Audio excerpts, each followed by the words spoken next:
সুইডেনে এক বিজ্ঞানী রিসার্চ করেছে 13টি পাখির উপরে। সেই পাখির নাম হচ্ছে কমন সুইফট। সুইফট বলা হয় কমন সুইফট পাখি।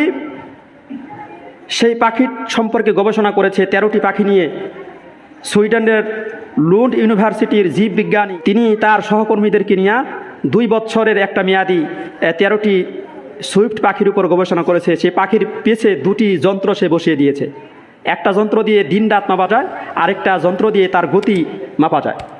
সেই 13টি পাখির মধ্যে 3টা পাখি এমন ছিল যে পাখি 10 মাস চলতেই আছে, কখনো সে 1 মিনিটের জন্য জমিনে নামেনি।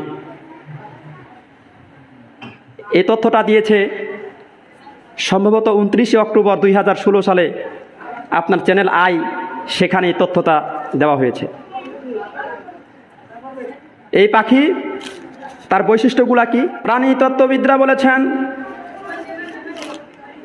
কমন সুইফট পাখি, এই পাখি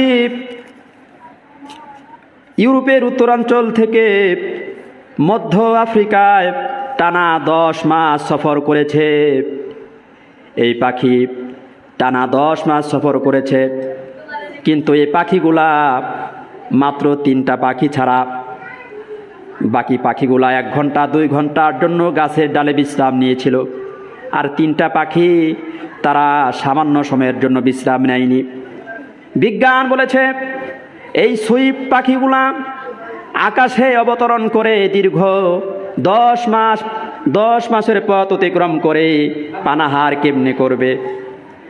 প্রাণীতত্ত্ববিদরা বলেছেন এই পাখিগুলা সে বাতাসে ভেসে থাকা পোকামাকড়গুলো সে খায়, এরপরে আকাশের মেঘমালা থেকে চুমুক দিয়ে সে পানি পান করে, বলুন সুবহানাল্লাহ।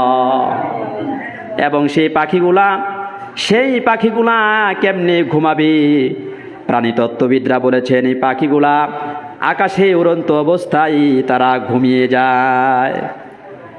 আকাশে উড়ন্ত অবস্থায় তারা প্রজননের কাজটা সেরে ফেলে। সুতরাং এভাবে করে এমন একটি পাখি আল্লাহর জমিনে আল্লাহ পাক তৈরি করেছেন, যেই পাখি দীর্ঘ 10 মাসের পথ অতিক্রম করতে পারে, আবার আকাশ থেকে নামতে হয় না, আকাশে উড়ন্ত অবস্থায় পানাহার করে, আবার আকাশে উড়ন্ত অবস্থায় সে প্রজননের কাজ করে, আবার আকাশে উড়ন্ত অবস্থায় সে ঘুমায়, বলুন সুবহানাল্লাহ। আরেকটি পাখি আছে, এই পাখিটা উড়ন্ত অবস্থায় ডিম পাড়ে।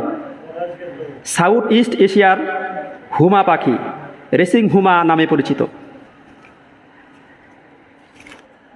সাউথ ইস্ট এশিয়ার একটি পাখি রেসিং হুমা।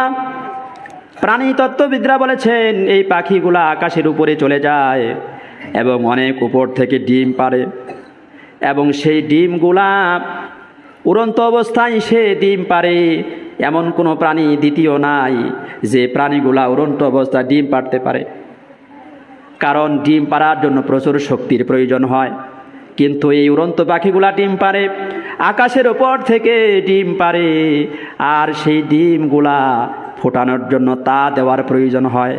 কিন্তু এই পাখির ডিম এর জন্য তা দেওয়ার প্রয়োজন হয় না। এই পাখিগুলা জমিনে পড়ে যাওয়ার আগে আবার বাচ্চা উঠে আবার উড়াল দেওয়া শুরু করে, বলেন সুবহানাল্লাহ। এই পাখি আল্লাহ তাআলা দান করেছেন, এগুলো আল্লাহ পাকের নিদর্শন। সুতরাং এরকম অনেক পাখি রয়েছে আল্লাহ পাকের নিদর্শন। এখানে আল্লাহ পাক শিক্ষা রেখেছেন চিন্তাশীলদের জন্য, লিকাউমিন ইয়াতাফাক্কারুন, যারা চিন্তা ভাবনা করে আল্লাহর নিয়ামত নিয়ে, আল্লাহর নিদর্শন নিয়ে যারা চিন্তা করে গবেষণা করে, তাদের জন্যই কেবলমাত্র শিক্ষা। কিন্তু যাদের চোখ থাকতে অন্ধ, তাদের জন্য তা শিক্ষা নয়। এজন্য আল্লাহর নিদর্শন নিয়ে চিন্তা করলে আল্লাহর কুদরত বোঝা যায়, আল্লাহকে চেনা যায়। সুতরাং এরকম অনেক পাখি রয়েছে যে পাখিগুলা আপনার বাচ্চাকে দুধ পান করায়। এমন পাখিও রয়েছে তাকে ডাকবিল বলা হয়। আবার এমন পাখি রয়েছে যা মানুষের মতো হাঁটে। সকলে তো জানেন পাখিটা, বলেন তো কোন পাখি মানুষের মতো হাঁটে? পেঙ্গুইন। পেঙ্গুইন পাখি মানুষের মতো হাঁটে, দেখেছেন অনেকে, আপনার ডিসকভারি চ্যানেলে দেখেছেন। এরপরে আপনার একটা পাখি রয়েছে, সে মুখ দিয়ে পানাহার করে, আবার টয়লেটও মুখ দিয়ে করে। জানেন তো সেটা কি? বাদুড় পাখি। মাশাআল্লাহ।